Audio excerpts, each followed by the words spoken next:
जब तक हनुमान जी माता सीता के हाथों बना भोजन प्रस्तुत नहीं करेंगे, प्रभु श्री राम जी और लक्ष्मण जी संसार नहीं त्याग सकेंगे।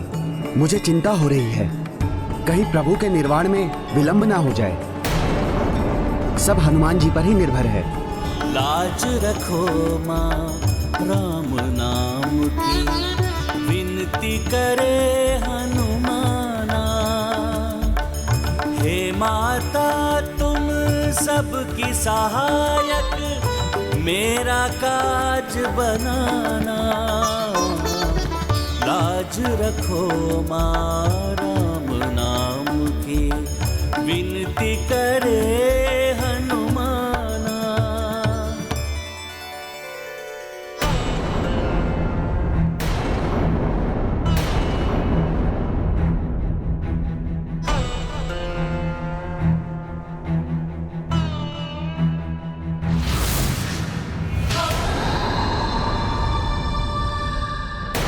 माता, आप यहाँ सभी के कुशल का ध्यान रखने का दायित्व मुझे सौंप कर गई थी। माता, मैं बस उसी को पूर्ण करने का प्रयास कर रहा हूँ। माता, अभी यदि विलंब हुआ तो ऋषि दुर्वासा की क्रोधाग्नि जागृत हो सकती है, जिसमें सभी भस्म हो सकते हैं माता। इसलिए माता, आपको कृपा करनी ही होगी, अन्यथा मैं आपके और प्रभु श्री राम के कार्य को पूर्ण करने में असफल हो जाऊंगा। माता, आपको दर्शन देना ही होगा, देना ही होगा माता, देना ही होगा माता।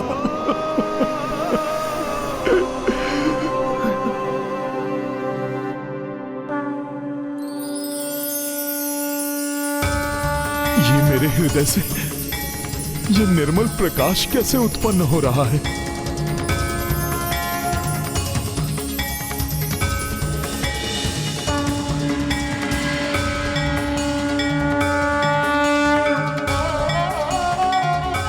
माता, प्रणाम माता।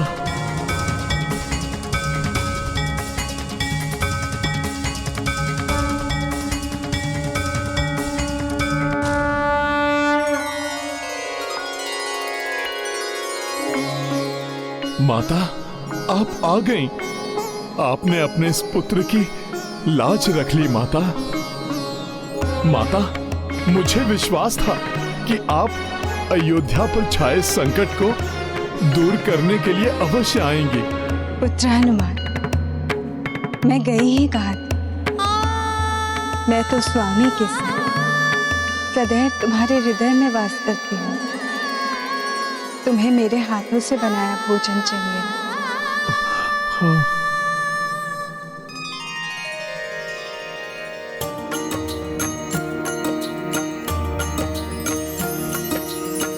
सीता प्रगति कपि के बुलाए, अपने हाथों रसोई बनाए। देख पवन सुत हर्षित पुलकित, नयन स्नेह भय नीर पूरित। राम सिया राम जय हनुमान। राम सिया राम जय हनुमान। ये गाथा महाबली हनुमत की, रुचिकर लीला राम भगत की। जय जय जय रघुनंदन राम, जय जय जय महाबली हनुमान। जय जय जय रघुनंदन राम, जय जय जय महाबली हनुमान। पुत्र, ऋषिवर को भोजन करवाने के पश्चात प्रभु श्री राम, पुत्र लवकुश और संपूर्ण परिवार को भी भोजन अवश्य करवाना। तुम भी भोजन अवश्य करना पुत्र। अपने इस पुत्र द्वारा ऋषिवर को दिए हुए वचन को सत्य करने के लिए माता, आपको अनेकों धन्यवाद। प्रणाम माता।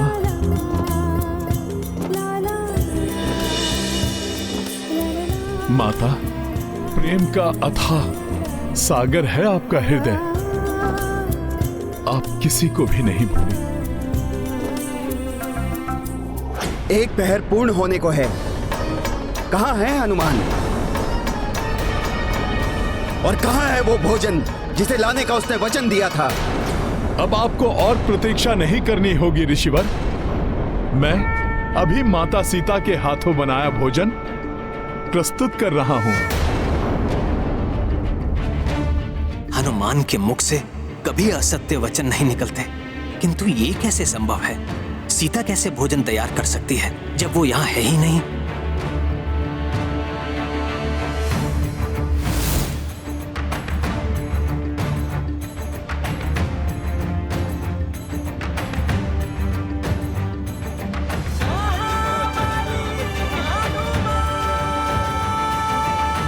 आप सभी मुझे विस्मय से देखते ही रहेंगे या फिर मेरी सहायता भी करेंगे?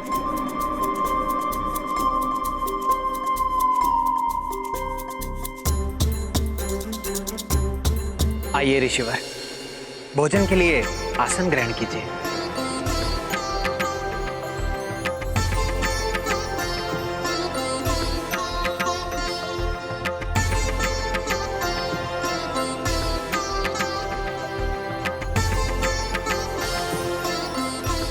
हनुमान, भोजन तो तुम अवश्य ले आए हो, किंतु स्मरण रखना मैंने क्या कहा था। मुझे स्वाद में कोई भेद नहीं मिलना चाहिए।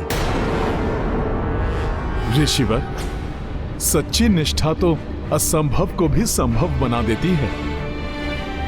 मैंने अपने प्रभु श्री राम के समक्ष आपको वचन दिया है ऋषिवर। मैं तो बस वही वचन पूर्ण कर रहा हूं।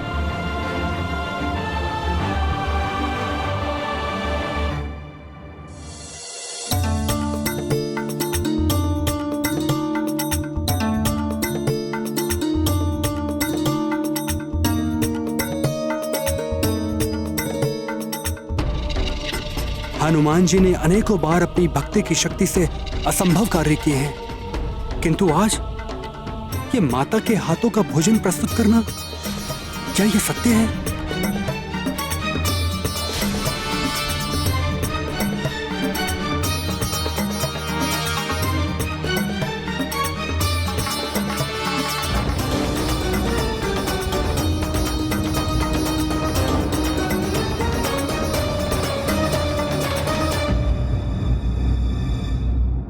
इतना स्वादिष्ट भोजन! मैं तो एक ही कौर में तृप्त हो गया हनुमान।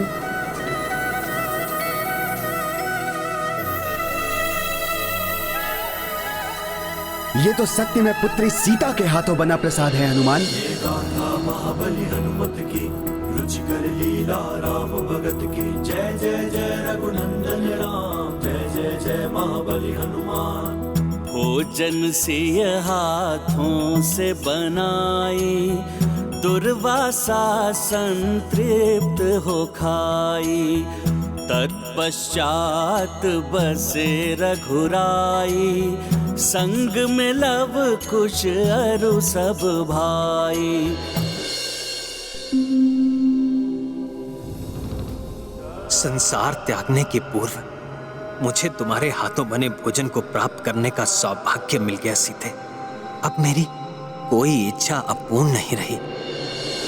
प्रतिनयनों मह समाई नीरा, अंत मह भोजन किए महावीरा।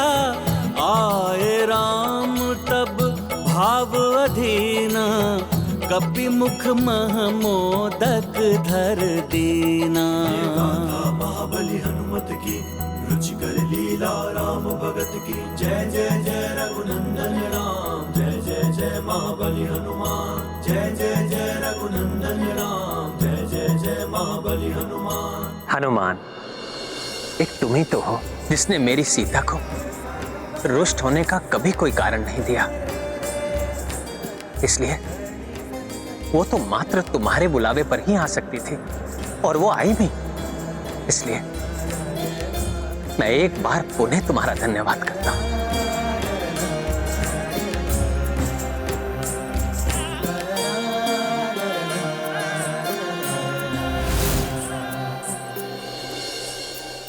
इस असाध्य कार्य को साध्य बनाने के लिए आपका बहुत बहुत धन्यवाद हनुमान। मैं भला धन्यवाद का पात्र कहाँ? मैंने कहाँ कुछ किया है? हनुमान, आज तुमने मुझे धन्य कर दिया पुत्र। ऋषिवर, मैंने कहाँ कुछ किया है? ये सारा भोजन तो माता ने अकेले ही बनाया है। हनुमान, अपने तप से उठने के पश्चात, वर्षों के व्रत के पश्चात मात्र एक ही इच्छा थी मेरे मन में, पुत्री सीता के हाथों बने भोजन को प्राप्त करना।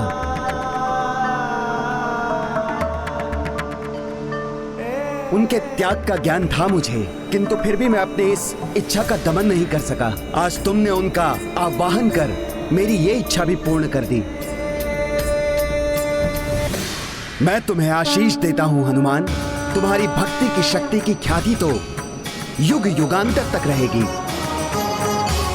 निराशा के अनंत सागर में डूबे तुम्हारे भक्त तुम्हारा स्मरण करते ही आशावान हो उठेंगे। यही इस तृप्त ऋषि का आशीष है हनुमान।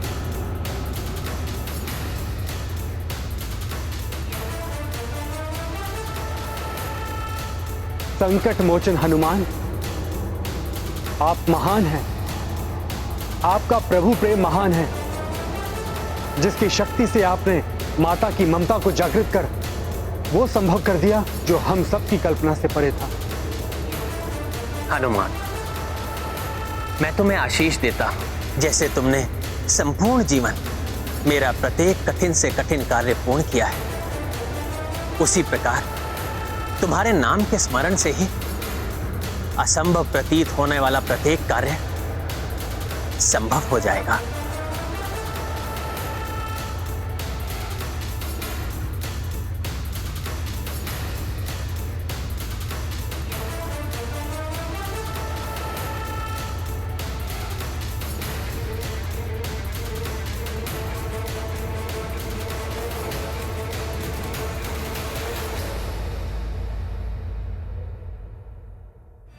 प्रभु, मैं जो कुछ भी करने में सफल हुआ वो तो आपकी और माता की कृपा से ही हुआ है। प्रभु, आपकी ही कृपा है जिससे सब संभव हो जाता है। जैसी विनम्रता प्रभु की है, वैसी ही भक्त की भी। आप दोनों धन्य हैं। कार्य स्वयं करते हैं, किंतु उसका श्रेय सदैव दूसरों को देते हैं। अब हर्षित मन से मैं आप सब से विदा लेता हूं। हर्षित तो हम सभी हैं ऋषिवर। आप जैसे महान तपस्वी ऋषि की सेवा करके हम सब कृतार्थ हुए। आप सभी का कल्याण हो।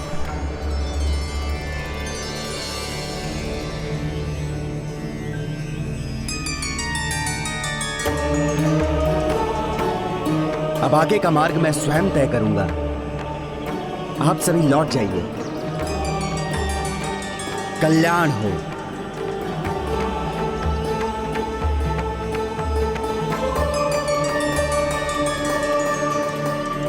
मेरा इस संसार को त्यागने का समय तो अभी है, किंतु यदि हनुमान यहां रहा तो वो ऐसा नहीं होने देगा।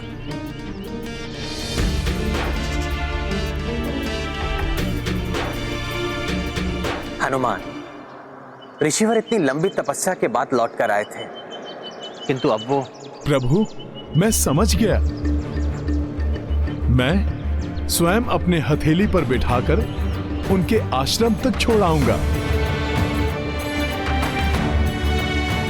प्रणाम प्रभु।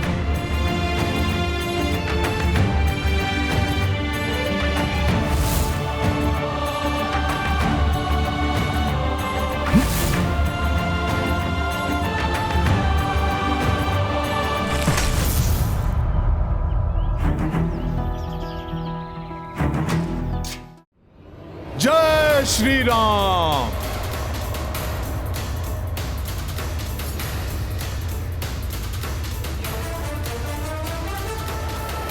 प्रणाम ऋषिवर।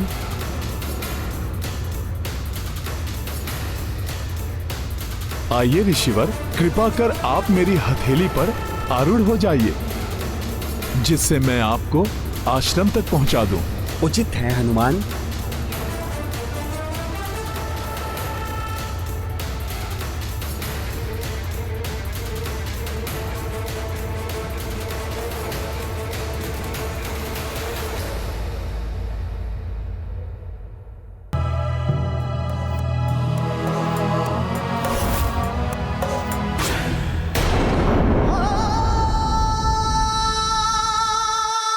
भैया, ऋषिवर का सत्कार तो पूर्ण हुआ। अब मैं अपने दंड के लिए प्रस्तुत हूं।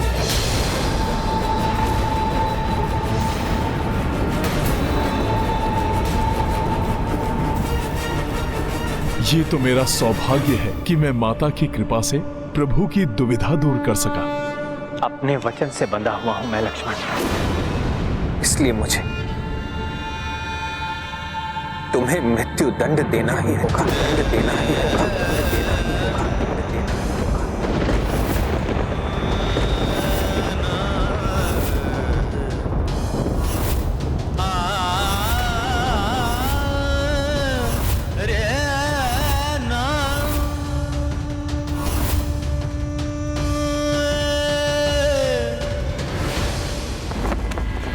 हमारी अनुपस्थिति में इतना कुछ घटित हो गया और हमें आभास तक नहीं हुआ। किंतु आश्चर्य, हनुमान जी को तो गंधर्वों के साथ युद्ध करते समय ही ज्ञात हो गया कि भैया किसी बड़ी दुविधा में है। हाँ भाई, वहां हनुमान को देख के ऐसा प्रतीत हो रहा था मानो जैसे वे भीतर ही भीतर टूट रहे हैं। मेरे परम भक्त हैं हनुमान। उन्होंने तो अपने तन मन धन से अपने आप को ही मुझे समर्पित कर दिया है। मुझे अपने हृदय में बसा रखा है। कदाचित इसीलिए मेरे हृदय की पीड़ा का भान सर्वप्रथम उन्हें ही हुआ। फिर तो यदि उन्हें यह ज्ञात हो गया कि यहाँ क्या घटित हुआ है तो वो मेरे भूमि लोक को त्यागने के पूर्व ही दुख से बिखर जाएंगे। इसीलिए हम ये बात अभी हनुमान के समक्ष नहीं कर सकते।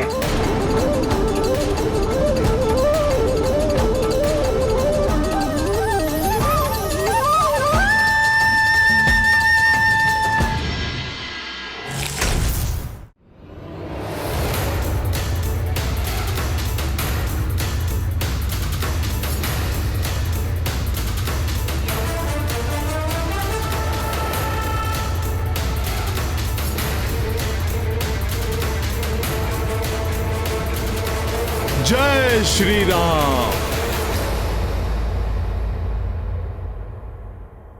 लीजिए ऋषिवर, हम आश्रम पहुंच गए। आप धन्य हैं हनुमान।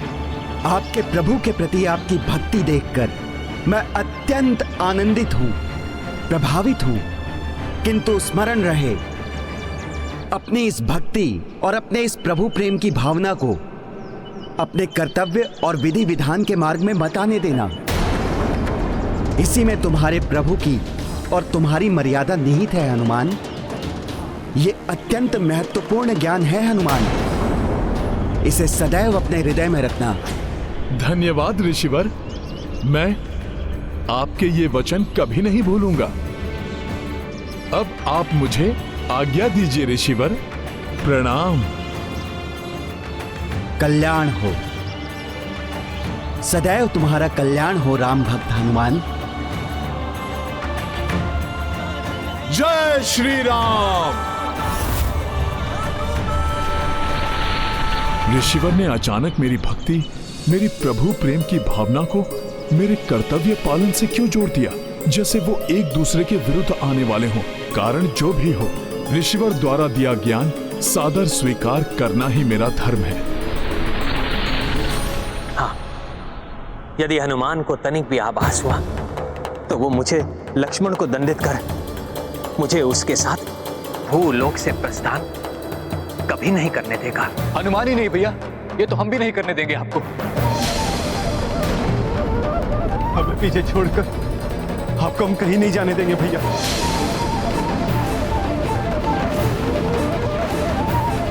मेरे भ्राता, यदि मैं तुम्हें छोड़कर नहीं गया तो अयोध्या की प्रजा का ध्यान कौन रखेगा? नहीं भैया नहीं, अब इस प्रकार बार बार हम दोनों को अकेला छोड़कर नहीं जा सकते। आपके वनवास के समय आपने जो हमारे साथ किया, हम वो पुनः होने नहीं दे सकते। हाँ भैया, उस समय तो मैं आपका आदेश मानकर लौट आया, किंतु यदि इस बार ऐसा हुआ तो मैं आपके आदेश का उल्लंघन करूंगा।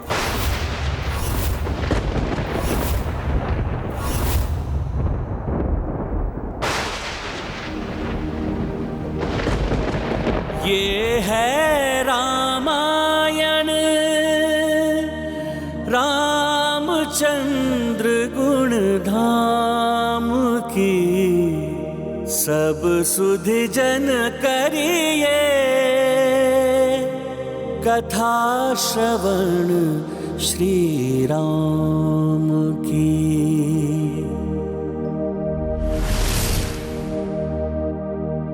अब इस प्रकार बार बार हम दोनों को अकेला छोड़कर नहीं जा सकते।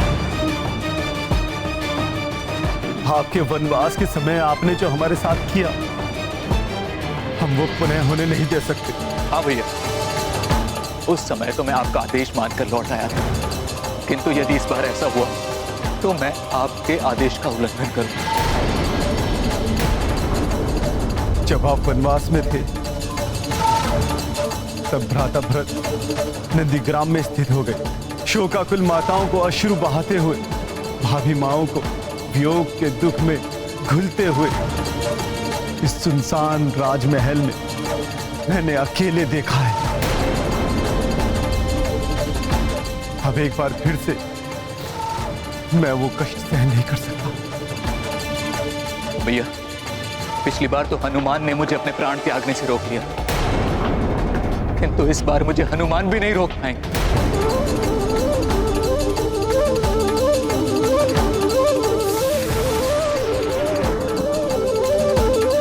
भैया, इस बार हनुमान जी भरत भैया को तो क्या, मुझे भी नहीं रोक पाएंगे।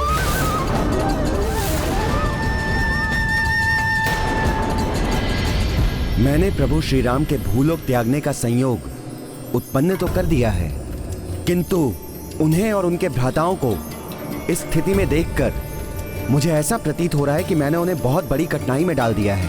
मनुष्य हो या ईश्वर, धर्म का पालन तो किसी के लिए भी सरल नहीं। धर्म के मार्ग में अनेक कठिनाइयां आती हैं, पग पग पर त्याग करना पड़ता है, किंतु जो धर्म के लिए अपना सर्वस्व निछावर करते हैं वही इस संसार के लिए श्रेष्ठतम उदाहरण प्रस्तुत करता है और पूजनीय बनता है। ऋषिवर दुर्वासा को सकुशल उनके आश्रम पहुंचाकर मैंने प्रभु का कार्य तो कर दिया, फिर भी मेरा मन इतना अशांत क्यों है? क्या उसका संबंध ऋषि दुर्वासा के द्वारा कहे गए वचनों से तो नहीं? अनायास ऐसा आभास हो रहा है जैसे प्रभु मुझसे दूर जा रहे हैं। कदाचित प्रभु के दर्शन पाकर ही मेरा चित्त शांत होगा। हमें जो भी निर्णय लेना है हनुमान के यहाँ पहुंचने के पूर्व ही लेना, क्योंकि अब वो आते ही होंगे। भ्राता भारत, एक राजा विहीन राज्य तो पिता विहीन परिवार के समान होता है। मेरे और लक्ष्मण के प्रस्थान के पश्चात अयोध्या को तुम्हारी आवश्यकता होगी। मैं तुम्हें राजा नियुक्त कर शत्रुघ्न को राजकाज में तुम्हारी सहायता के लिए छोड़कर जाने का इच्छुक हूं।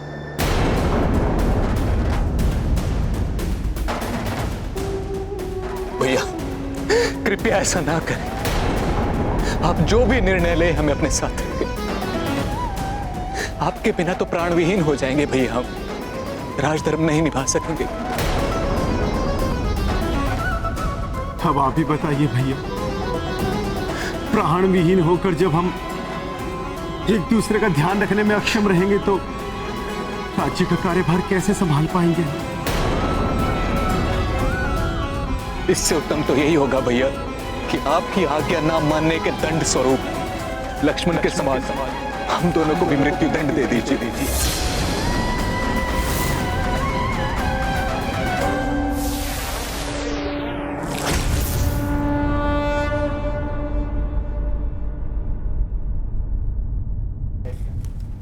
भैया, आपकी असीम वेदना का भान है मुझे, किंतु मुझे यह भी ज्ञात है कि आपके बिना भ्राता भरत और शत्रुघ्न भी नहीं रह सकेंगे।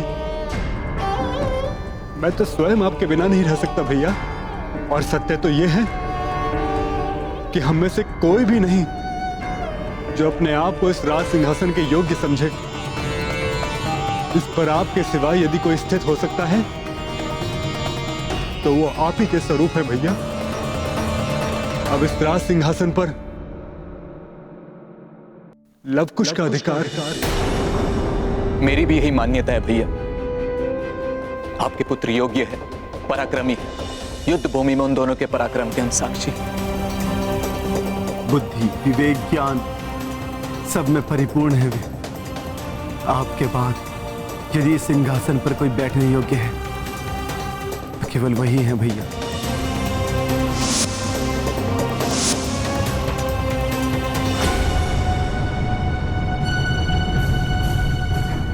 नारायण नारायण। प्रभु और उनके भ्राता तो विचार विमर्श में खोए हैं। समय बीतता जा रहा है, कहीं इस बीच हनुमान लौटकर उनकी वार्तालाप ना सुन ले, उन्हें ज्ञात ना हो जाए कि निकट भविष्य में क्या होने वाला है। अन्यथा वही होगा जिसका भय हमें नहीं, स्वयं प्रभु श्री राम को भी था। देवर्षि नारद, हनुमान को जितना मैं समझता हूँ उसके अनुसार तो प्रभु के भूलोक त्यागने का विचार सुनकर वो प्रभु प्रेम में बह जाएंगे और ऋषि दुर्वासा की बात तो क्या, वो सब कुछ भुला बैठेंगे। क्योंकि जब वो गंधर्वों से युद्ध कर रहे थे और यमराज ने ब्रह्मदेव का संदेश प्रभु श्री राम तक पहुंचाया था, तब उनके आभास मात्र से ही हनुमान की क्या स्थिति हुई थी वो हम सब में से किसी से छिपी नहीं है। अब जब हम सब ने निश्चय कर ही लिया है तो हमें लवकुश के राज्य अभिषेक की तैयारी करनी चाहिए। लवकुश को ही अयोध्या का आधा आधा राज्य सौंपकर हम चारों भ्राता एक साथ सरयू के पावन जल में जल समाधि बनेंगे।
जी ने अवश्य सब कुछ सुन लिया है।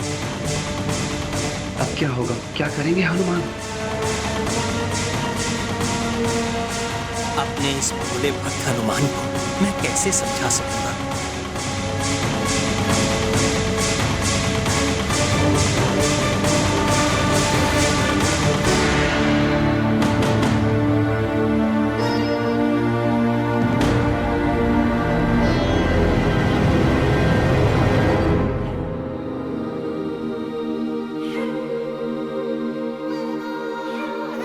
प्रभु, मैं ऋषि दुर्वासा जी को उनके आश्रम छोड़कर आ गया।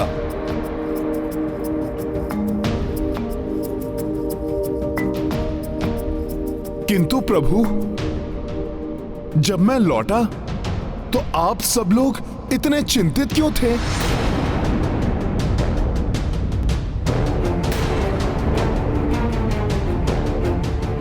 प्रभु, ऐसी कौन सी चिंता है जिसके निवारण के लिए आप सभी यहाँ इतनी गंभीरता से विचार विमर्श कर रहे थे?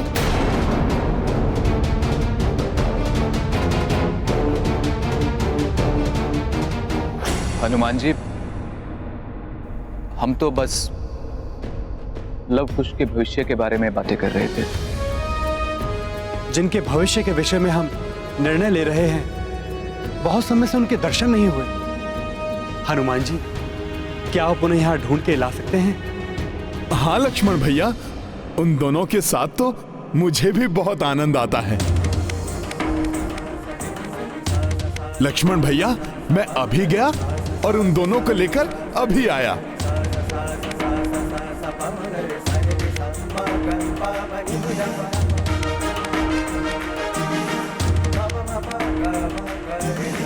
हमारा संपूर्ण परिवार हनुमान का ऋणी है। उससे ये बात अधिक समय तक छिपाना उचित नहीं है कि हम चारों भ्राता इस संसार का परित्याग करने वाले हैं। अभी तो उसे इस बात का ज्ञात नहीं है, किंतु कभी ना कभी तो अवश्य होगा। तब एक साथ दुखों का पहाड़ नहीं टूट पड़ेगा उन पर। अब जब हम निर्णय ले ही चुके हैं, तो आप तीनों लव कुश को समझाकर उन्हें उनके राज्य अभिषेक के लिए तैयार कीजिए। मैं हनुमान को बताने का, उसे समझाने का प्रयास करूंगा, जिससे वो धैर्यपूर्वक मेरा जाना स्वीकार कर सके। यह संभव कार्य केवल एक ही स्थान पर संभव हो सकता है। मैं हनुमान को वहीं लेकर जाऊंगा।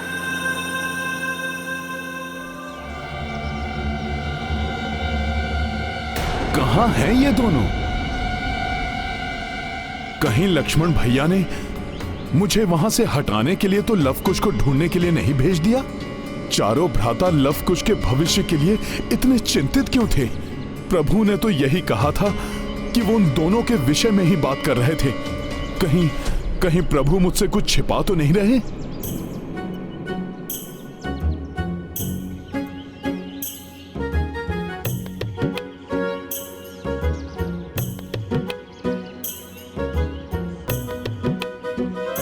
यहां मेरा पीछा कौन कर रहा है? अवश्य ये तो लव कुश ही हैं।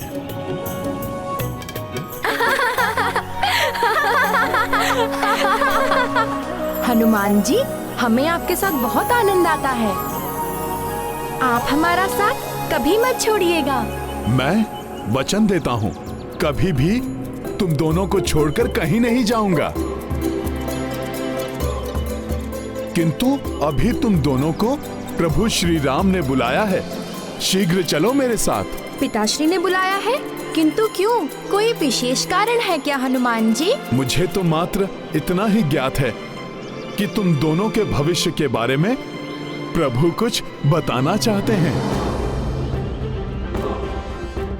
चलो चलो राजभवन चलो। जी हनुमान जी। पिताश्री!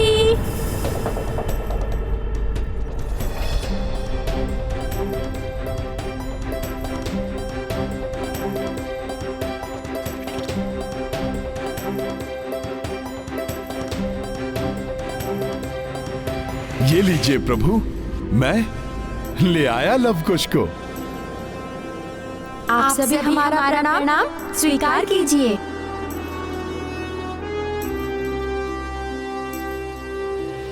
पिताश्री, बताइए, आपने हमें किस लिए बुलाया है? किसी शत्रु को पराजित करना है क्या? हम युद्ध के लिए तैयार हैं। आज्ञा दीजिए।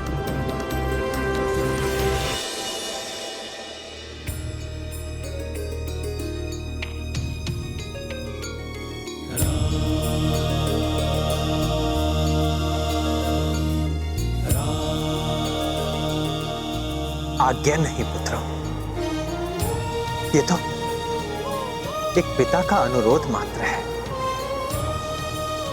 मुझे आशा है कि तुम मेरी बात समझोगे, उसे टालोगे नहीं। पिताश्री, आपका अनुरोध भी हमारे लिए आज्ञा समान ही तो है, और आपके आदेश का पालन करना तो पुत्र धर्म ही नहीं, राजधर्म भी है। आप आदेश दीजिए पिताश्री, आप जो कार्य देंगे हम उसे अवश्य पूर्ण करेंगे।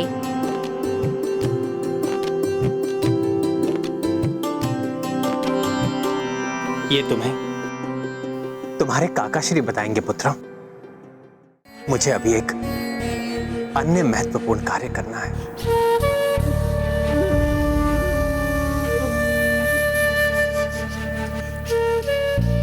हनुमान, मुझे अभी अभी आभास हुआ है कि मुझे गोदावरी एवं फेना नदी के संगम पर स्थित वृषकपि तीर्थ के दर्शन करने के लिए जाना चाहिए। क्या आप मुझे वहां ले जा सकते हैं? प्रभु, आपके आदेश का पालन करना तो मेरा सौभाग्य होगा। तब हमें अभी प्रस्थान करना चाहिए। जो आज्ञा प्रभु।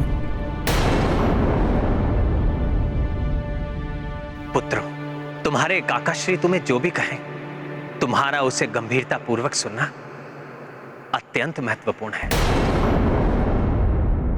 प्रभु श्री राम ने हनुमान को बताने के लिए उचित स्थान चुना है। वृषकापि तीर्थ जाकर कदाचित हनुमान अपने अस्तित्व का गूढ़ रहस्य भली भांति समझ सके।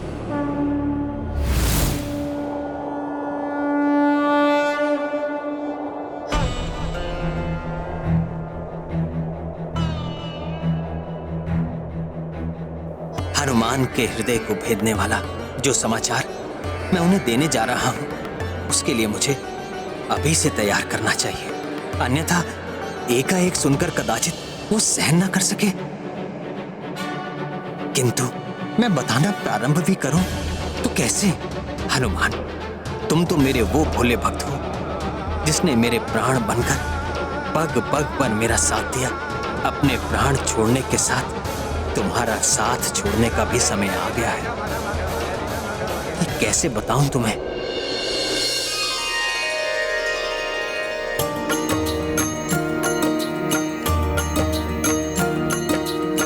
किन शब्दों मह किस विध बोले, कैसे प्रभु मन भक्त का तोड़े। निश्चित वैकुंठ धाम को जाना, किंतु सो को कहे हनुमाना। जय हनुमान। भरत लखन शत्रुघ्न भाई, लव कुश को कछु बोल न पाई। साहस कर जब हूँ कह दीन्हा, छल के किशोर नयन सुनीरा। सिया राम जय हनुमान। राम सिया राम जय हनुमान। ये गाथा महाबली हनुमत की, रुचिकर लीला राम भगत की। जय जय जय रघुनंदन राम, जय जय जय महाबली हनुमान। जय जय जय रघुनंदन राम, जय जय जय महाबली हनुमान। प्रभु, आपसे एक बात पूछूं? अवश्य हनुमान।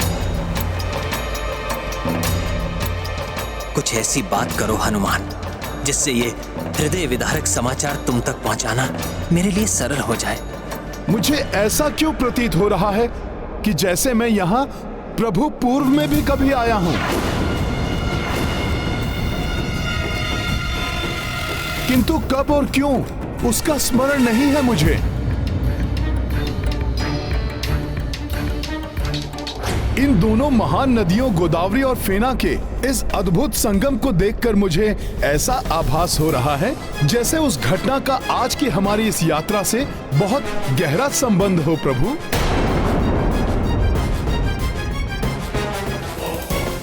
प्रभु, बड़ी विचित्र बात है, ऐसा आभास क्यों हो रहा है मुझे? प्रभु बताइए ना।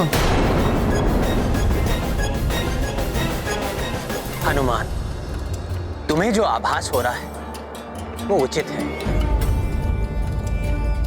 दोनों घटनाएं वास्तव में एक दूसरे से संबंधित हैं। हनुमान, ये वृषकपी तीर्थ है। मैं इसकी संपूर्ण कथा तुम्हें नीचे उतरने पर सुनाऊंगा। संभव है तब तुम्हें समझ में आ जाए।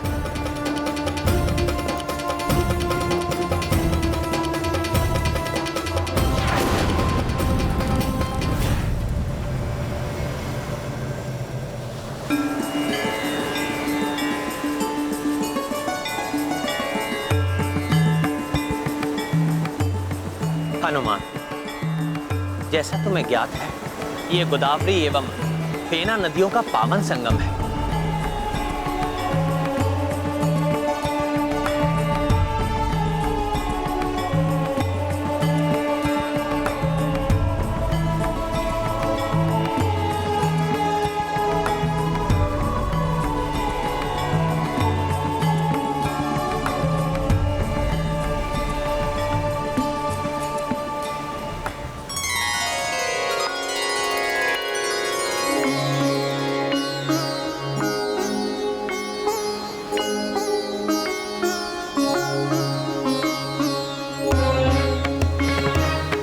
इस तीर्थ पर आने से श्रद्धालु को भगवान शिव और भगवान विष्णु दोनों का आशीष प्राप्त होता है।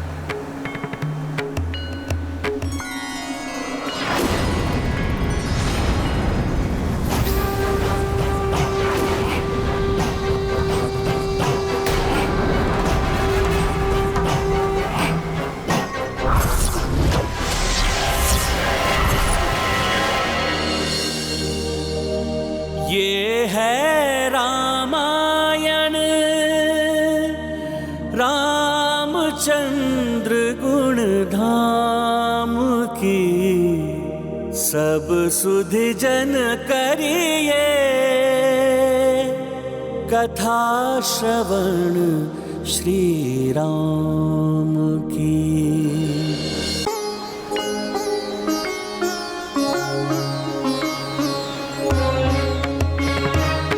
इस तीर्थ पर आने से श्रद्धालु को भगवान शिव और भगवान विष्णु दोनों का आशीष प्राप्त होता है।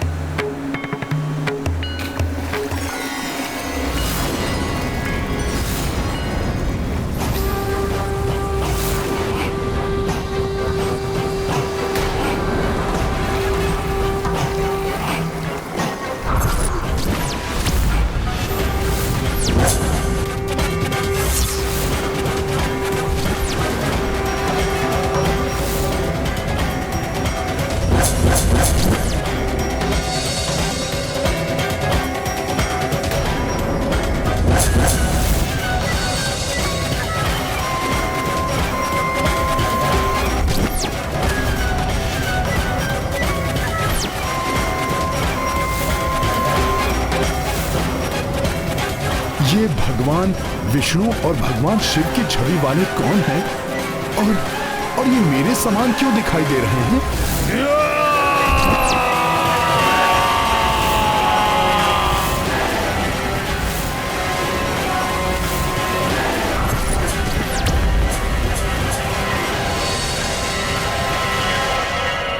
प्रभु, विचित्र सा आभास क्यों हो रहा है मुझे? श्री हरि, भोले बाबा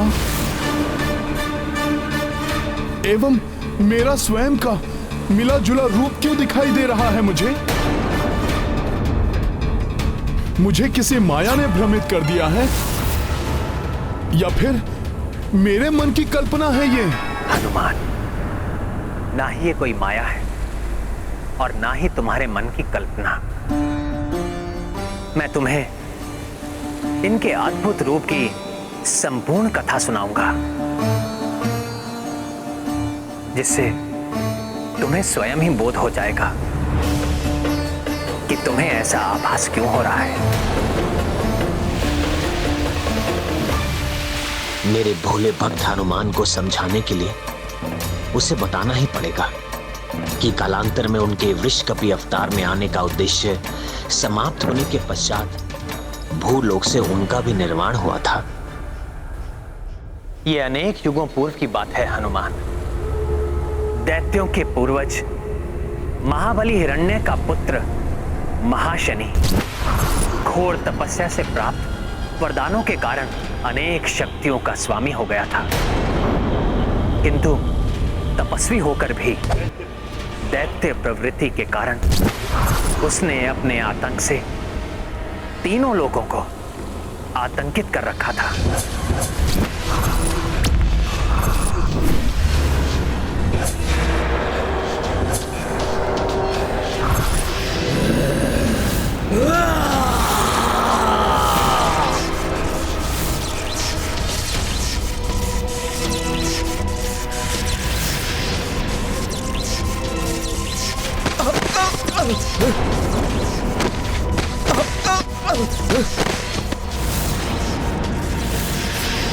मेरी सेना का अंत कर दिया दैत्यराज महाशनि।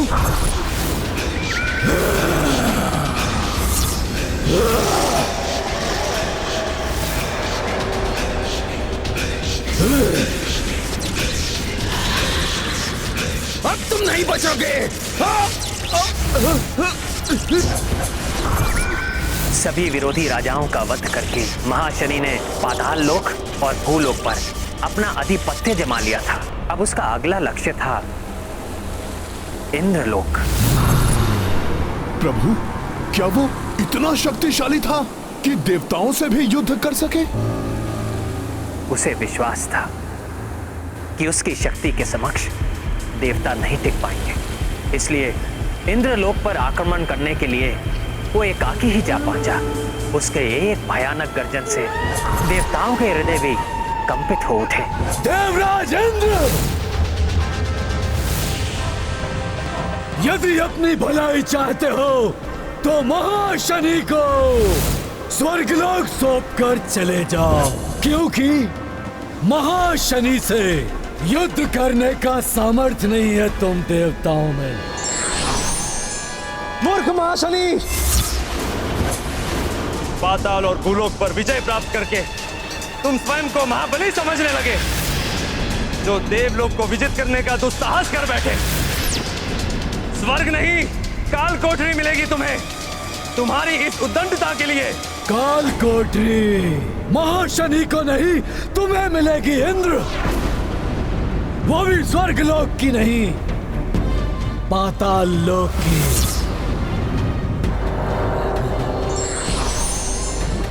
अच्छा है जो तुम सब भी आ गए देवों।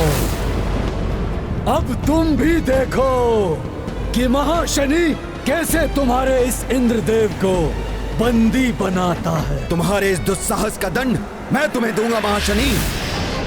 मेरे प्रचंड अग्नेयास्त्र से क्षण भर में भस्म हो जाओगे तुम।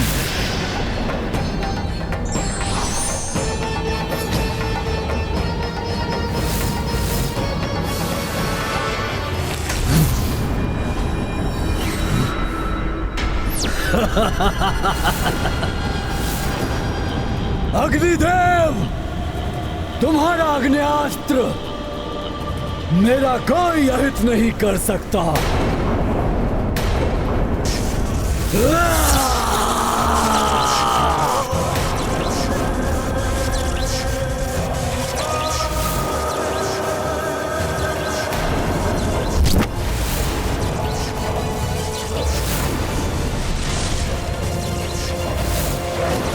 मूर्ख देवताओं, व्यर्थ ही इस इंद्रदेव को बचाने का प्रयास कर रहे हो। इन्हें तो मैं बंदी बनाऊंगा ही, किंतु अब तुम सबको भी मैं बंदी बनाऊंगा।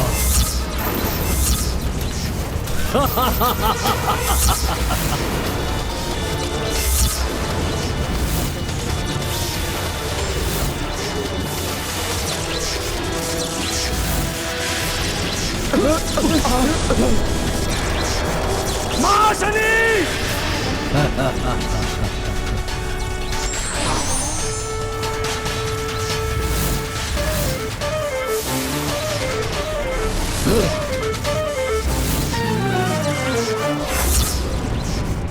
तुम्हारा वज्र भी विफल हो गया इंद्रदेव।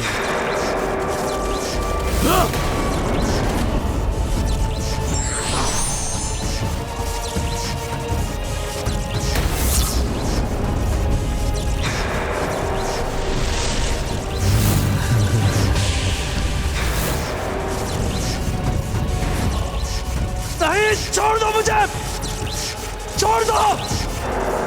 देवताओं के अस्त्रों को विफल करके महाशनि इंद्रदेव को बंदी बनाकर पाताल लोक ले गया और उन्हें काल कोठरी में ढकेल दिया। देखा इंद्रदेव, किसने किसे बंदी बनाया? महाशनि ने तुम्हें इस काल कोठरी में बंदी बना दिया है। अर्थात स्वर्ग लोक पर भी महाशनि ने अपना आधिपत्य बना लिया था। हाँ हनुमान, वरदानी शक्तियों के कारण उसने सहजता से देवताओं को विवश करके इंद्रदेव को बंदी बना लिया था। तो क्या देवताओं ने उसके पश्चात इंद्रदेव को मुक्त कराने का कोई भी प्रयास नहीं किया? क्या करते देवता, विवश हो गए थे। अधीनता स्वीकार करनी पड़ी उन्हें उस दैत्य की। यही नहीं, वरुण देव को संधि बनाए रखने के लिए उसने महाशनि से अपनी पुत्री का विवाह करना पड़ा। वरुण देव के बारंबार आग्रह करने पर अंततः महाशनि इंद्रदेव को मुक्त करने के लिए तत्पर हुआ। जाओ इंद्रदेव, तुम्हें मुक्त किया महाशनि ने, तुम स्वतंत्र हो।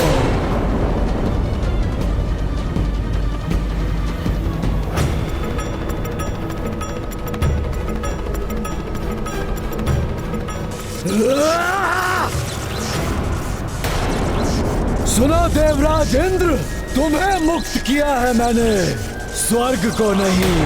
स्वर्ग, सारे देवता और तुम भी सब मेरे अधीन हैं। और हाँ, कोई भी छल या कपट करने से पूर्व स्मरण रखना कि ये मेरी प्रचंड जटाएं केवल केश नहीं है, ये यमपाश है जो तुम्हारी ग्रीवा के लिए मृत्यु फांस है, तो अन्य देवताओं के लिए तीक्ष्ण खड़ग।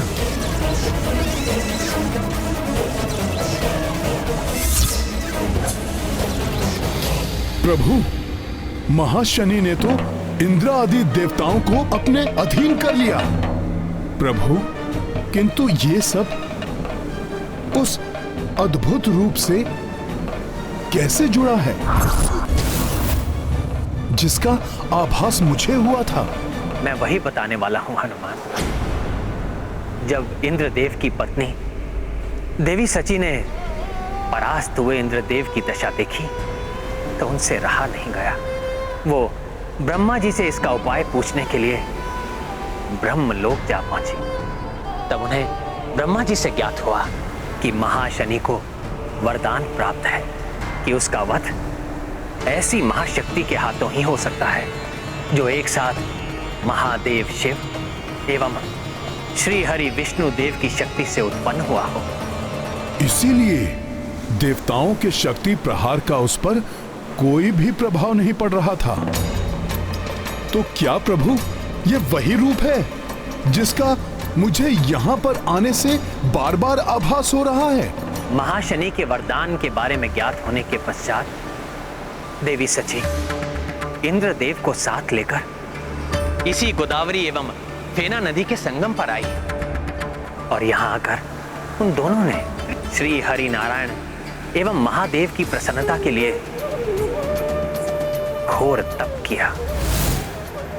वर्षों के कठोर तप के पश्चात महादेव एवं श्री हरि ने उन्हें वरदान देने का निश्चय किया।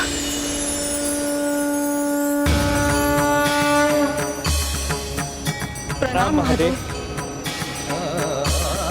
प्रणाम श्री हरि। प्रणाम श्री हरि। इंद्रदेव, देवी शची, आपके कठोर तप से हम प्रसन्न हुए। अतः आप दोनों तपस्या का फल प्राप्त करने के लिए अधिकारी हो गए हैं। कहिए, क्या वरदान चाहिए आपको? दुष्ट दैत्यराज महाशनि का अंत और उसकी मृत्यु से स्वर्ग आदि तीनों लोकों में शांति। तथास्तु।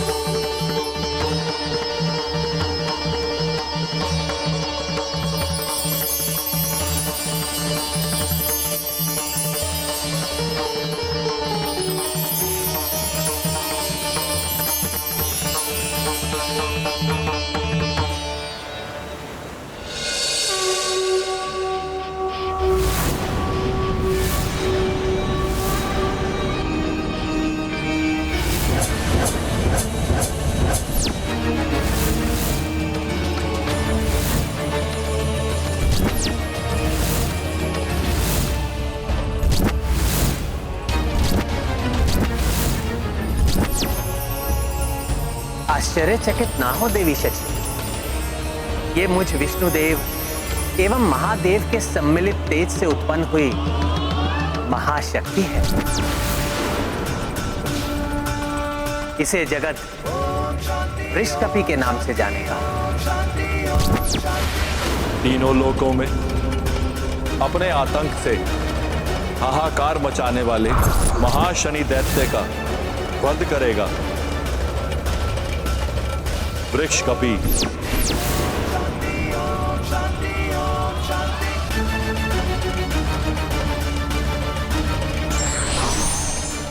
हे मां बलशाली वृषकपि, दुष्ट दैत्यराज महाशनि का अंत करके हम सब पर उपकार कीजिए एवं तीनों लोग को उनके आतंक से मुक्ति दिलाई।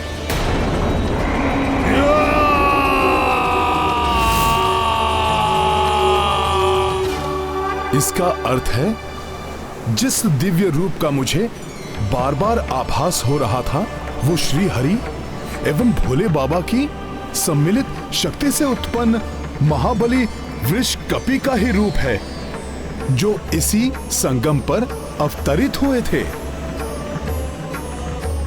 हाँ हनुमान, इसीलिए इस स्थान का नाम वृषकपि तीर्थ पड़ा। किंतु प्रभु, फिर वृषकपि ने दैत्य महाशनि का अंत कैसे किया?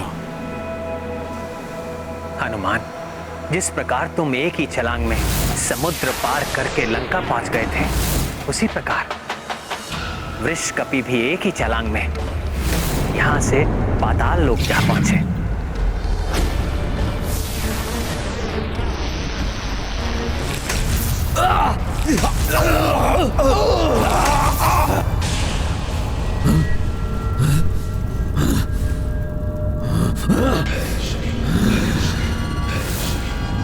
पाताल लोक में ये भूकंपन, ये धरती का फटना, किसने किया होगा ये दुस्साहस? महाशनि!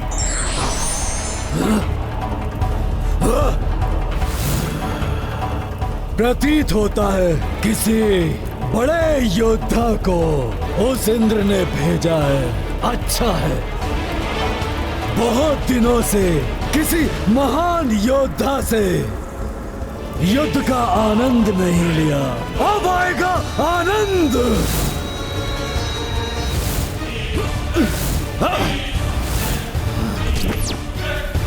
तुम जो भी हो, तुम्हारी मृत्यु तुम्हें यहां खींच लाई है।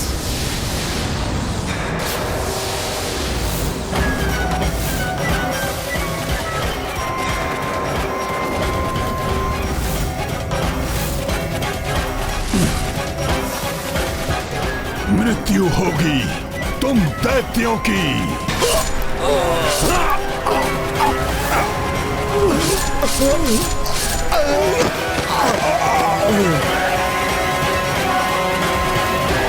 महाशनि नहीं है इनमें।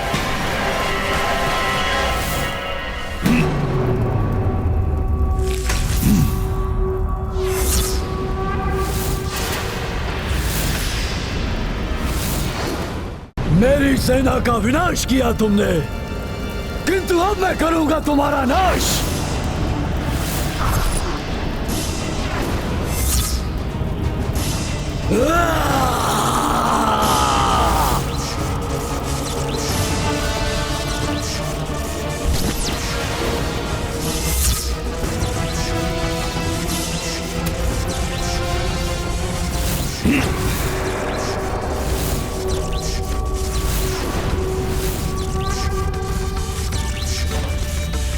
महाशनि, नाश तो होगा, तुम्हारा सर्वनाश होगा।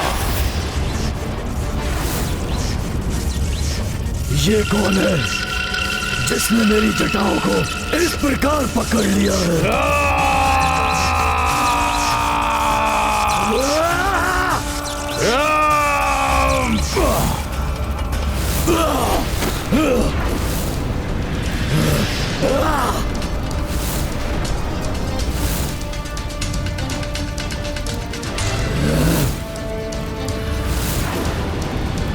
नहीं, नहीं, ऐसा नहीं हो सकता। मैं तुम्हें जीवित नहीं छोड़ूंगा।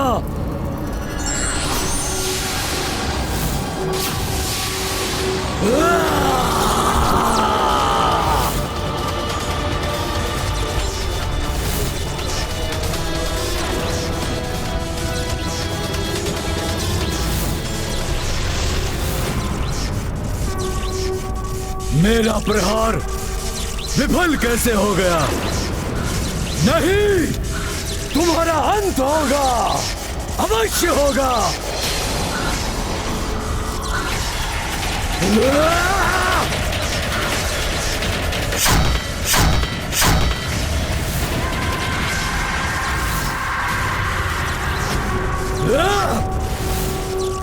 मेरी इन प्रचंड जटाओं को छोड़ दो। आज से पूर्व तो कोई ऐसा नहीं कर पाया। मेरी इन जटाओं ने बड़े बड़े बलवानों को भेद दिया है, किंतु ये कैसे इन्हें पकड़ रहा है?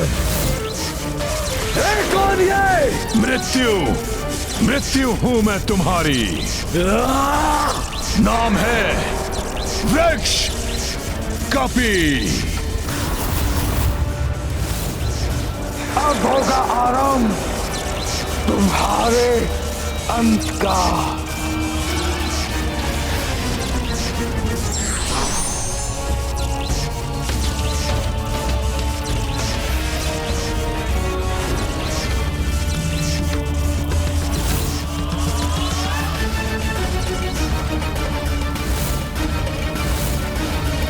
नहीं,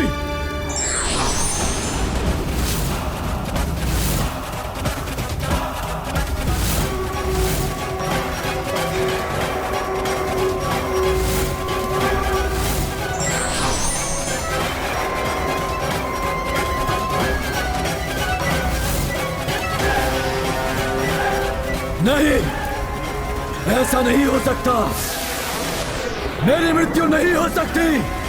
मुझे कोई नहीं मार सकता।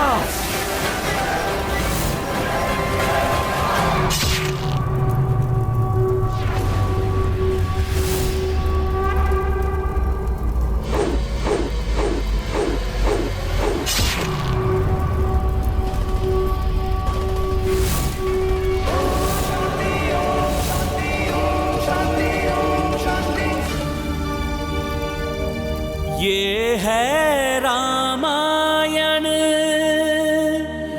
रामचंद्र गुण धाम की।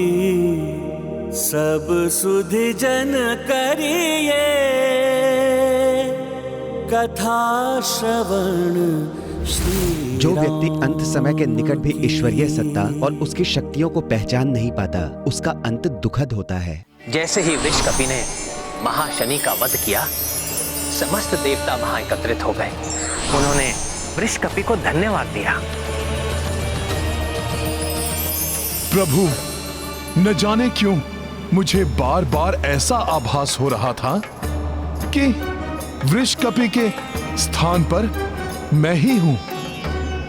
प्रभु, क्या रहस्य है ये? मेरा उन दिव्य शक्ति वृषकपि से क्या संबंध है? वृषकपि से तुम्हारा संबंध ही नहीं हनुमान, अपितु वो दिव्य शक्ति वृषकपि तुम ही थे।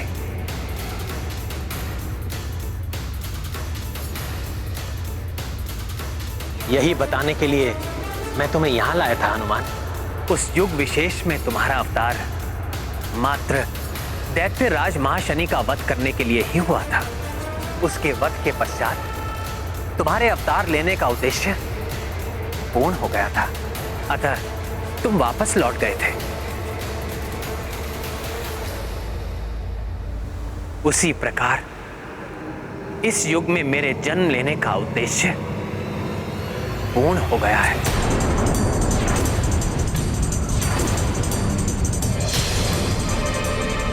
अब मेरे भी वापस वैकुंठ धाम लौटने का समय आ गया है।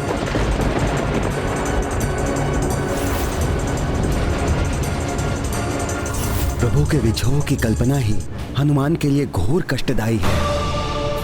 प्रभु ही तो संसार है हनुमान के, प्रभु नहीं तो संसार नहीं।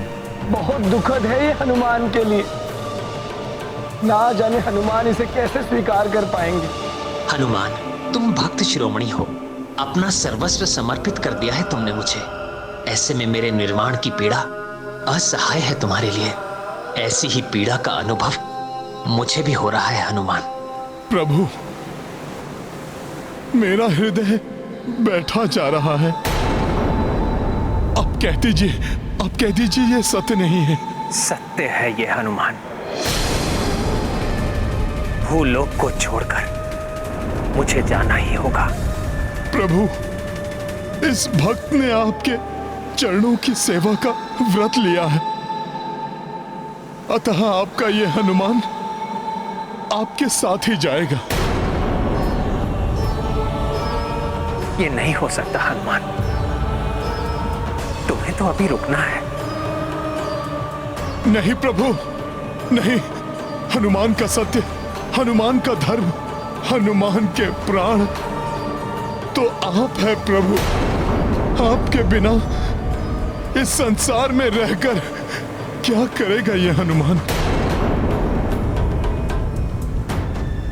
संसार को तुम्हारी आवश्यकता है हनुमान, इसलिए मेरे साथ तुम्हारा निर्वाण असंभव है। प्रभु, आप ऐसा मत कहिए। आपने वृषकपि की कथा में भी बताया था कि मेरे उस जन्म का उद्देश्य पूर्ण होते ही वो भी भूलोक छोड़कर निर्वाण को प्राप्त हुआ था। प्रभु, फिर अभी क्यों? यही तो मैं तुम्हें समझाना चाहता हूं हनुमान। पुत्र, ये उद्विग्नता त्याग कर मेरी बात ध्यान से सुनो। हनुमान, उस युग में तुम हरि एवं हर के अंश से उत्पन्न हुए थे। इस युग में भी तुम हरि एवं हर का ही अंश हो। किंतु प्रभु, जगत तो मुझे मात्र हर अर्थात शिव जी का ही अंश मानता है। शिवांश तो तुम हो ही हनुमान, साथ ही तुम हरि के अंश भी हो। यही नहीं, समस्त देवताओं का अंश समाहित है तुम में। प्रभु, ये आप क्या कह रहे हैं? हनुमान, जब रावण की छत्र छाया में राक्षस महाशक्तिशाली हो उठे थे, देवता संकट में पड़ गए थे, तब देवताओं ने जाकर सृष्टिकर्ता ब्रह्मा जी से प्रार्थना की। ब्रह्मा जी देवताओं को साथ लेकर समस्या के हल हेतु शिव जी के कैलाश धाम पहुंचे। नारायण नारायण। हे महादेव, हे प्रलयंकर, हे अभिहंकर, हे संहार के देवता शिव शंकर, अधर्म का नाश करने वाले रावण एवं उसके राक्षसों का संहार करने में हम देवताओं की सहायता कीजिए प्रभु। सृष्टि में अधर्म के नाश संबंधी कोई भी बड़ा परिवर्तन करना हो तो वो सृष्टि के पालनहार भगवान विष्णु की सहायता के बिना नहीं हो सकता।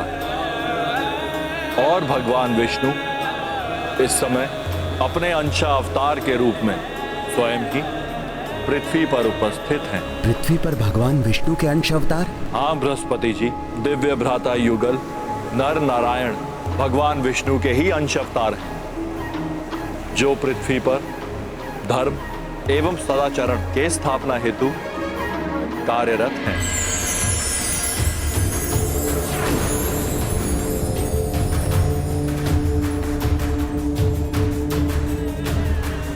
आप सब जाकर उनसे प्रार्थना कीजिए। मुझे विश्वास है कि वे अवश्य ही आपकी समस्या का समाधान करेंगे। दिव्य ऋषि युगल नर एवं नारायण श्री हरि जी के अवतार थे। हाँ हनुमान, शिव जी के निर्देशानुसार देवता शीघ्र ही ऋषि युगल नर नारायण की शरण में जा पहुंचे। ऋषि युगल नर नारायण को हम देवताओं का प्रणाम।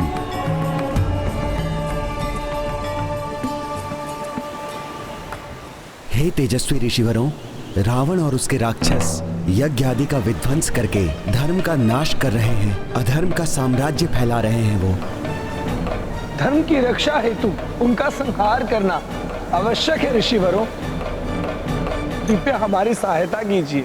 आप सब चिंता मत कीजिए। रावण एवं उसके राक्षसों का शीघ्र ही संहार होगा। उन दिव्य ऋषियों ने ध्यान योग द्वारा अपनी कुंडलिनी जागृत करके अपने दिव्यांश को प्रकाश पुंज के रूप में प्रकट किया। देखते ही देखते उस तेज पुंज में ब्रह्मा जी सहित समस्त देवताओं का अंश भी समाहित हो गया और तब ऋषि नर नारायण के तेज के रूप में विष्णु देव का अंश ब्रह्मा जी एवं अन्य देवताओं के अंश से पुष्ट होकर शिव जी के कैलाश धाम की ओर प्रस्थान कर गया और तब समस्त देवताओं के तेज से संपन्न ये ऊर्जा पुंज जाकर शिव जी से उत्सर्जित ऊर्जा पुंज में समाहित हो गया। तत्पश्चात उसे वायुदेव ने ले जाकर महाराज केसरी एवं माता अंजना को प्रदान किया था, जिससे तुम्हारा जन्म हुआ था हनुमान।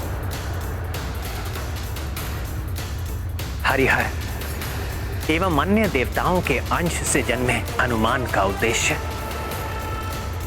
अभी पूर्ण नहीं हुआ है। प्रभु, आप मुझे देवांश कहें या जगत मुझे रुद्रांश समझे, किंतु सत्य तो ये है कि मैं मात्र आपका भक्त हूं, आपका तुच्छ सेवक हूं। प्रभु, आपकी सेवा के अतिरिक्त कोई भी अन्य उद्देश्य नहीं है मेरे जीवन का। प्रभु, जगत को संकट से बचाने वाले संकट मोचन महाबली हनुमान के जीवन के उद्देश्य को एक लघु सीमा में नहीं बांधा जा सकता। भक्त शिरोमणि, तुम्हें राम राज्य में वृद्धि करनी है, धर्म मार्ग पर चलने वाले पथिकों की रक्षा करनी है। आने वाले युगों में राम नाम के अस्तित्व को बनाए रखना है तुम्हें। ये आप क्या कह रहे हैं प्रभु? कब तक मैं ये सब करता रहूंगा आपके बिना? मेरे बिना नहीं हनुमान, मेरे नाम मेरी कथा के रूप में मैं स्वयं तुम्हारे साथ रहूंगा। और जब कलयुग में अधर्म पुनः धर्म को कुचलने का प्रयास करेगा, तब धर्म की रक्षा हेतु धर्म के अनुयायियों की सहायता के लिए तुम्हारी भक्ति की शक्ति ही एकमात्र सहारा होगी। प्रभु, हनुमान का सहारा तो मात्र आप हैं। मेरा अस्तित्व, मेरी पहचान आपकी भक्ति, आपकी सेवा ही है प्रभु। उसके बिना तो मैं मात्र एक साधारण सा वानर ही हूं। आप हैं तो युग युगांतर तक मैं हूं। यदि आप नहीं तो मैं भी नहीं हूं प्रभु।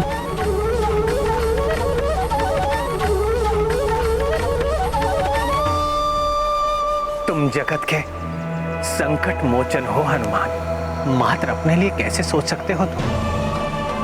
संसार को संकट से बचाना ही तुम्हारे जीवन का उद्देश्य है हनुमान। प्रभु, मेरे जीवन का उद्देश्य आपकी भक्ति है प्रभु। आप ही मेरा संसार है।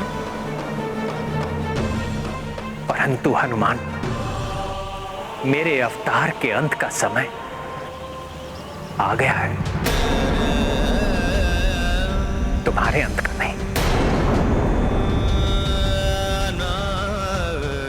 प्रभु, मेरा समय, मेरी श्वासें तो मात्र आपकी भक्ति से ही चलती हैं। प्रभु श्री राम नहीं तो हनुमान भी नहीं। ये गाथा महाबली हनुमत की, रुचिकर लीला राम भगत की। जय जय जय रघुनंदन राम, जय जय जय महाबली हनुमान। सबहु तथ्य श्री राम सुनाए, किंतु कपीश समझ नहीं पाए। हनुमत केवल भक्ति को जाने, सम्मुख जिसके राम भी हारे। गाथा महाबली हनुमत की, रुचिकर लीला राम भगत की। जय जय जय रघुनंदन राम, जय जय जय महाबली हनुमान। हनुमान, अपने प्रभु के प्रति तुम्हारे समर्पण ने मेरे हृदय को द्रवित कर दिया है हनुमान। उचित होगा अब हम संध्या वंदन करके यहां से प्रस्थान करें। अयोध्या में सभी हमारी प्रतीक्षा कर रहे होंगे।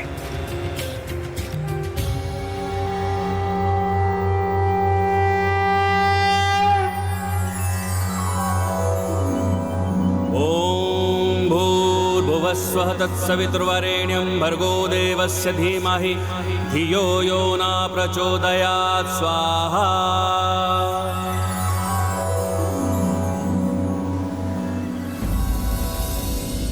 प्रभु, मेरा हृदय अभी भी आशंकित है। कहीं आप मुझे बिना बताए तो नहीं चले जाएंगे ना? हनुमान, मैं वचन देता हूं,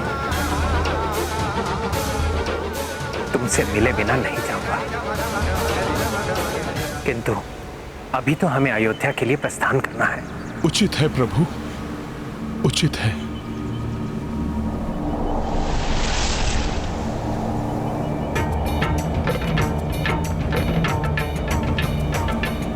कितने भोले भाले भक्त हो तुम हनुमान। भक्ति के अतिरिक्त कोई अन्य रंग तुम पर चढ़ ही नहीं रहा है। ना जाने मैं तुम्हें समझा भी पाऊंगा या नहीं। बहुत विलंब हो गया भैया राम को। अब तक तो उन्हें हनुमान के साथ आ जाना चाहिए था। इतना शीघ्र कैसे आ सकते हैं भैया? हनुमान को स्वयं निर्वाण के बारे में बताना, उन्हें मनाना इतना सहज नहीं होगा भैया के लिए। आप उचित कह रहे हैं भैया। हनुमान जी की भैया राम के प्रति अटूट भक्ति को देखकर ऐसा प्रतीत होता है जैसे हनुमान जी मानेंगे ही नहीं।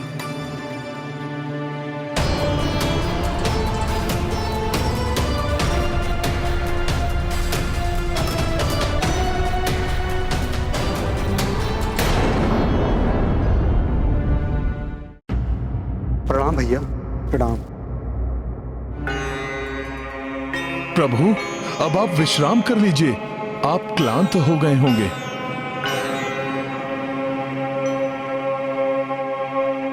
हनुमान, सब कुशल तो है? हाँ भरत भैया, सब कुशल मंगल है।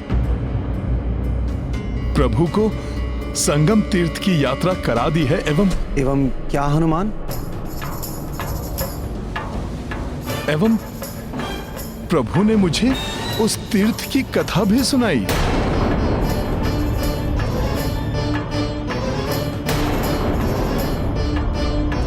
प्रभु को भूख लगी होगी। मैं प्रभु के लिए जलपान लेकर आता हूं।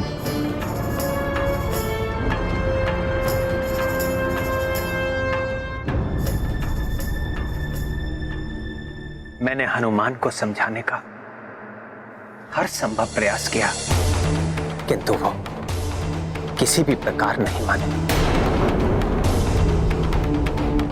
हनुमान आपके सर्वसमर्पित भक्त हैं भैया। अतः उनके लिए सब कुछ जानना अति आवश्यक भी है। अब मेरे भी वापस वैकुंठ धाम लौटने का समय आ गया है। हरिहर एवं अन्य देवताओं के अंश से जन्मे हनुमान का उद्देश्य अभी पूर्ण नहीं हुआ है। हनुमान भीतर ही भीतर बहुत व्यथित है लक्ष्मण, बहुत भोले हैं वो। उनके नेत्रों से छलकती व्यथा को देखकर मैं उन्हें कठोरता से कुछ कह ही नहीं पाया। फिर भी मैंने उन्हें अपने प्रयाण के विषय में संकेत तो दे दिया। जो घटनाएं घटित हुई, मेरे और उनके जीवन का उद्देश्य, सब कुछ समझाया, परंतु नहीं प्रभु, मुझे छोड़कर आप कैसे जा सकते हैं? मैं ऐसा नहीं होने दूंगा। परंतु क्या भैया? भरत, यदि उस क्षण तुम वहां होते तो कदाचित तुम भी रो देते।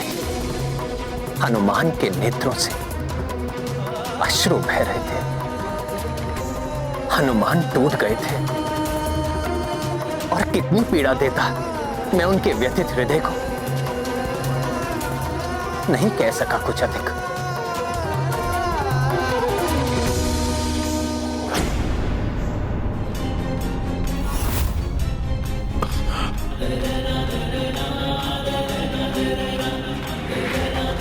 हे विधाता, कैसा भाग्य लेखा है ये।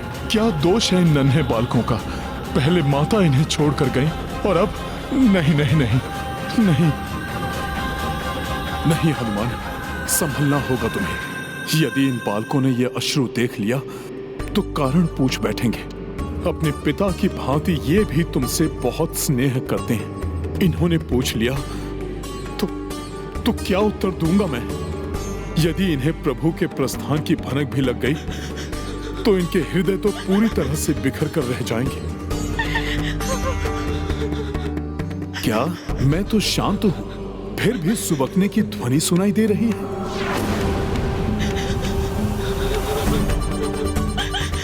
ये तो लव कुश की सुबकने की ध्वनि है। क्या इन्हें भी ज्ञात हो गया है ये सब?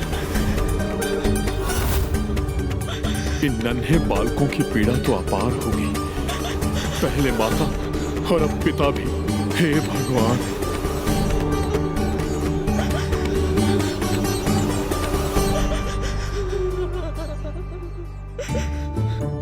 लव कुश, क्यों रो रहे हो आप दोनों?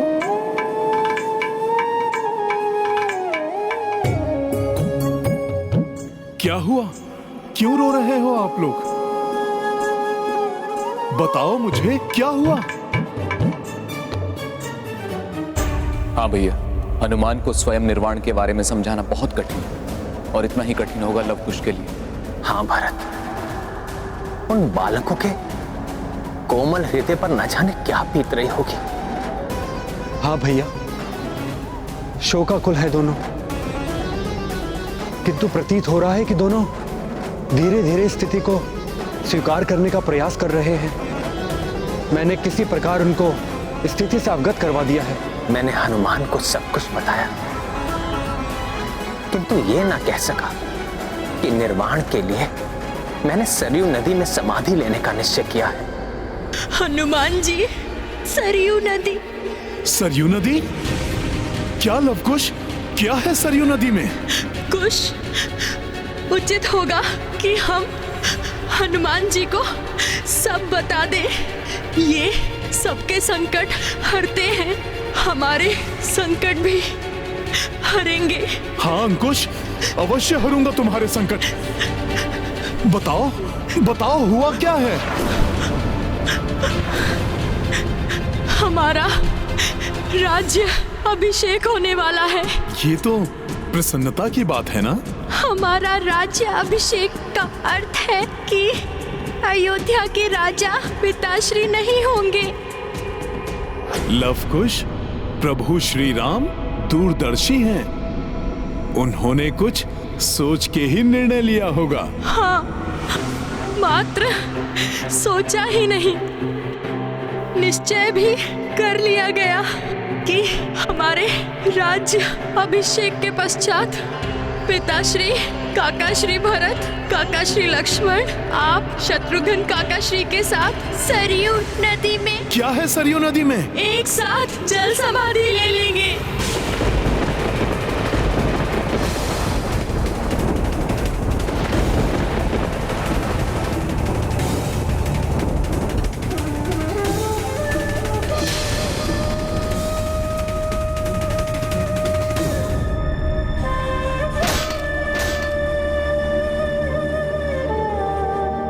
ये है रामायण, रामचंद्र गुण धाम की, सब सुधि जन करिए कथा श्रवण श्री राम। जन्म के पश्चात मृत्यु एक निश्चित क्रिया है, किंतु इससे विचलित हुए बिना जो व्यक्ति केवल सत्कर्म करता है, उद्धार भी उसी का होता है। राम भक्त महाबली हनुमान को जानना हो तो चैनल को सब्सक्राइब करें और बेल आइकॉन दबाना न भूलें।